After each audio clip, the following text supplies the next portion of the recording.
ये mega coverage जो नतीजे हैं 5 राज्यों के विधानसभा चुनावों के। मैं हूं स्वाति राणा, मेरे साथ है गौरव अग्रवाल। और गौरव, आज का दिन बेहद ही शानदार, बेहद ऐतिहासिक रहा। और आज का दिन इनफैक्ट मैं क्रिकेट से इसे जोड़ना चाहूंगी क्योंकि जो बीजेपी ने ट्रिपल शतक जड़ा है आज, वो अब से पहले किसी भी पार्टी ने, सिंगल लार्जेस्ट पार्टी तौर पर बनकर उभरती हुई पार्टी ने तो डेफिनेटली नहीं देखा है। और शायद याद आ गई हमें 2014 के लोकसभा चुनाव। बिल्कुल, और बिल्कुल टैली भी देखें अगर यहाँ पर स्वाति, तो आसपास उसी के पहुंचते हुए 325 के आसपास सीटें बनती हैं लोकसभा चुनाव के रेशियो में अगर विधानसभा चुनाव देखें तो। और 322 सीटें पर या तो जीत चुके हैं या आगे चल रहे हैं बीजेपी और उनका गठबंधन, जो कि बहुत बड़ी जीत है। जैसा कि स्वाति ने आपको बताया, आज तक किसी अकेली पार्टी ने या किसी भी गठबंधन ने इतनी सीटें यूपी में नहीं जीती हैं। फिलहाल हम आपको स्टेट वाइज लगातार टैली दिखा रहे हैं कि किस राज्य में किस पार्टी को कितनी सीटें मिली हैं। सबसे पहले उत्तर प्रदेश देखिए, 322 सीटें बीजेपी और उन छोटी मोटी पार्टियों के साथ उनका जो गठबंधन था सबने मिलकर जीती हैं। समाजवादी पार्टी और कांग्रेस 58 सीटों पर सिमट कर रह गए हैं। और बड़ी बात इसमें यह स्वाति कि कांग्रेस, उनके पास अपना दल जैसे छोटी पार्टी से भी कम सीटें हैं, 9 या 10 सीटें उनकी इसमें हैं, जबकि बीएसपी 18 सीटों पर सिमटते हुए। सोचिए, बीएसपी जैसी पार्टी जिसने 4 बार मुख्यमंत्री दिया हो उत्तर प्रदेश जैसे राज्य को, वो 18 सीटों पर सिमटती दिख रही है और अदर्स 5 सीटों पर सिमटते दिख रहे हैं। तो बहुत बड़ी जीत है। बीएसपी की तरफ से मायावती भी जब सामने आए, उनका ये कहना कि ईवीएम मशीनों में ही गड़बड़ी हुई है अपने आप में दर्शाता है और समझाता भी एक तरह से इशारा भी करता है कि वो शायद अपनी हार को बहुत अच्छे से नहीं ले रही है। क्योंकि अगर अच्छा एक खिलाड़ी होता है तो वो अपनी हार को भी काफी अच्छी ग्रेसफुली लेता है, लेकिन मायावती ने अपनी हार को अच्छे से नहीं लिया है। लेकिन हाँ, जो इस बार होली मन रही है, जो इस बार एक सैफरन कलर हम कह सकते हैं यूपी में देखने को मिला है, वो अपने आप में बीजेपी के ऐतिहासिक जीत की ओर इशारा करता है। और महत्वपूर्ण इसलिए भी रहा है उत्तर प्रदेश का चुनाव बीजेपी के लिए क्योंकि पिछले कुछ समय में जो फैसले लिए गए सरकार की तरफ से, क्या वाकई जनता ने उन्हें स्वीकारा है, ये जो मोहर लग जाती है वो उसे साफ करता है कि हाँ, बीजेपी के जो फैसले हैं सही राह पर है। और हाँ, जो एक बहुत बड़ी बात यहाँ पर नजर आ रही थी, क्या बीजेपी वर्सेस बाकी पार्टियां हैं, वो साफ हो गई कि हाँ, बीजेपी अपने दम पर इस पूरे चुनाव में आगे बढ़ी है। और समाजवादी पार्टी, जिसने कांग्रेस का हाथ दामन थामा था, या यूं कहे कांग्रेस ने समाजवादी पार्टी का दामन थामा था, वो काफी पीछे रह गई है। लेकिन उत्तर प्रदेश की तो बात हुई, लेकिन पंजाब में यहाँ पर जो सीन है वो अलग रहा और एक अकेला सेविंग ग्रेस कांग्रेस के लिए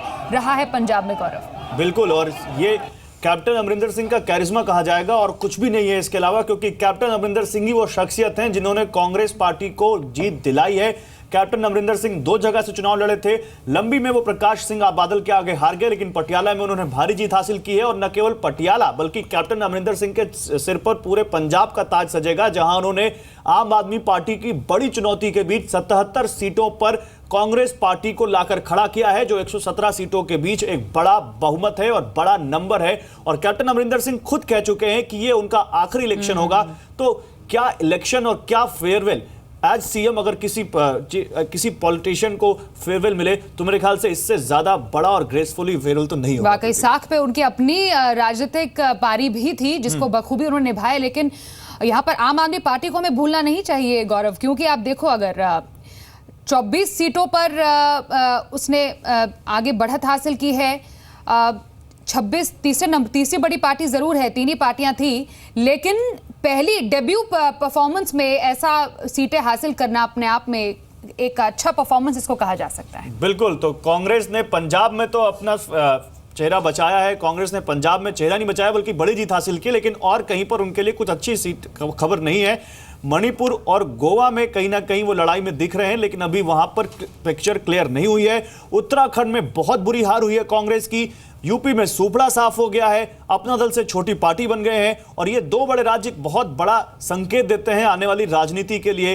राज्यसभा का कैलकुलेशन अभी से होने लगा है, क्योंकि राज्यसभा एकमात्र ऐसी जगह थी जहां कांग्रेस या विपक्षी दल बीजेपी को टक्कर दे पा रहे थे, और वहां भी बीजेपी का हाथ बहुत मजबूत होता दिख रहा है आने वाले इलेक्शंस के बाद। मणिपुर में देखें आप, यहाँ उत्तराखंड में देखें तो 56 सीटें बीजेपी ने हासिल की हैं, मात्र 12 सीटों पर कांग्रेस।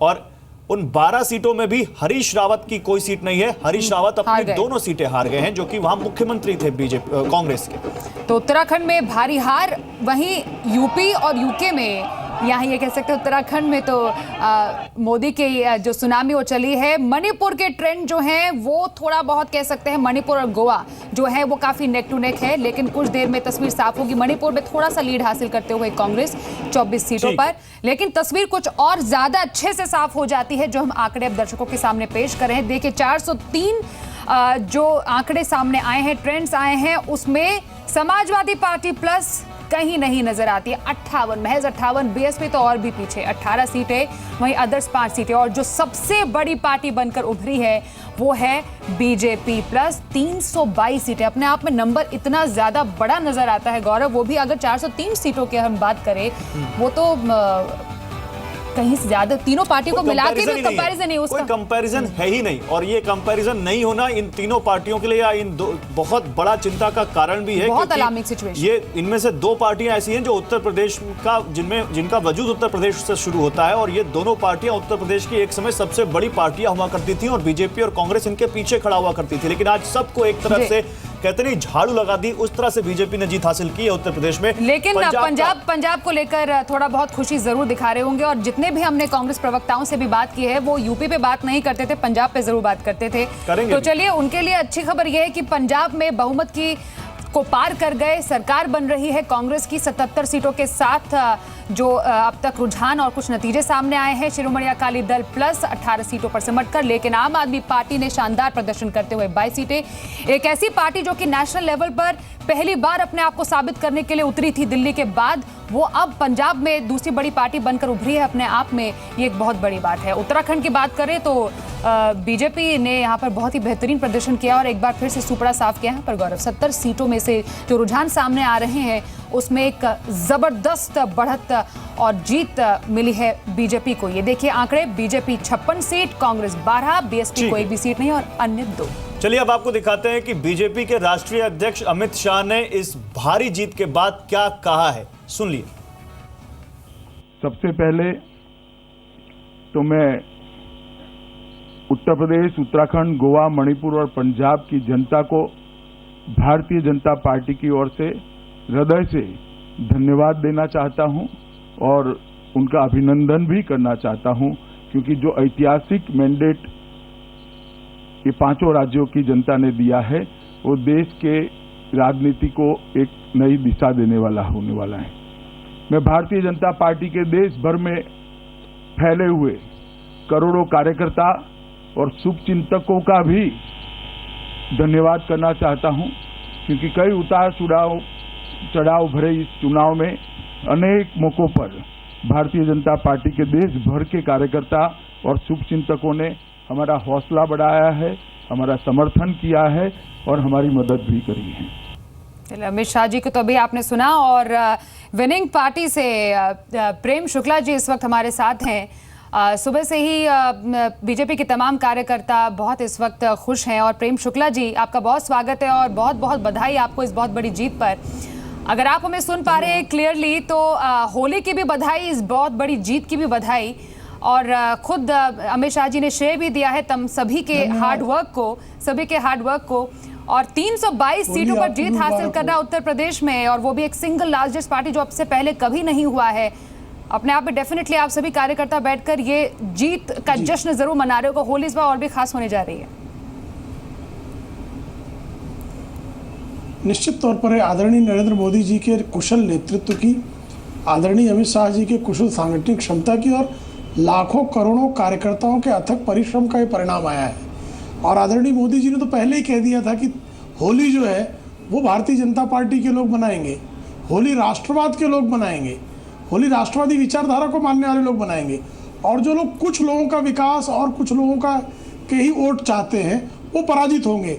जो सबका साथ सबका विकास की राजनीति करते हैं उनको across cast line, across religious line उनको वोट मिला है। यहाँ तक कि सुश्री मायावती जी इस चीज को लेकर अचंभित हो गई हैं कि कैसे मुस्लिम बहुल इलाकों में भारतीय जनता पार्टी को बढ़त मिली। एक बहुत साफ संकेत है कि महिला समाज जो वहाँ पर मुस्लिम महिलाओं के सशक्तिकरण के लिए जो बारंबार अभियान भारतीय जनता पार्टी की तरफ से चलता रहा है, जो मत प्रकट होता रहा है, उसके कारण उस समाज में महिला वर्ग ने भी भारतीय जनता पार्टी को जबरदस्त समर्थन दिया है। एक यह भी संकेत उभर कर आया है सामने। ठीक है, लेकिन प्रेम शुक्ला जी, सवाल यहाँ पर ये बनता है कि जो आप उत्तर प्रदेश और उत्तराखंड में देख रहे हैं, जिम्मेदारी बहुत बड़ी है, कहाँ कमी रह गई गोवा में? गोवा तो आपका सर्विंग स्टेट था, वहां तो आपके चीफ मिनिस्टर थे, वो चुनाव हार गए। नहीं, गोवा में भी हमारी सरकार बनेगी, थोड़ा सा आगे पीछे चल रहा है, लेकिन गोवा में भी जो है भारतीय जनता पार्टी के नेतृत्व वाली सरकार बनेगी। और मणिपुर में क्या हुआ सर? मणिपुर में तो देख ही रहे हैं आप, जहां शून्य थी भारतीय जनता पार्टी। जब हम चुनाव में गए थे तो तृणमूल कांग्रेस पार्टी से आए हुए एक विधायक के अलावा हमारे पास और कोई शक्ति नहीं थी, और जहां कहते थे कि यहां भारतीय जनता पार्टी के भी पैर नहीं रख सकती, वहां पर शून्य से शिखर तक जो है भारतीय जनता पार्टी। ठीक है सर, आप रहिए मेरे साथ। प्रेम शुक्ला जी, हम दिखाते हैं अपने दर्शकों को कि किस तरह से बीजेपी के कार्यकर्ता जोश में हैं और किस तरह से जश्न मना रहे हैं इस भारी जीत पर। आप देखिए इन तस्वीरों में जो लगातार तस्वीरें आ रही है हमारे पास देश के अलग अलग हिस्सों से, वाराणसी, कानपुर, दिल्ली, लखनऊ और देहरादून, हर जगह कार्यकर्ता भारी जोश में, और किस तरह से वहां पर वो जश्न मना रहे हैं, किस तरह से जश्न में डूबे, इन तस्वीरों में देखिए।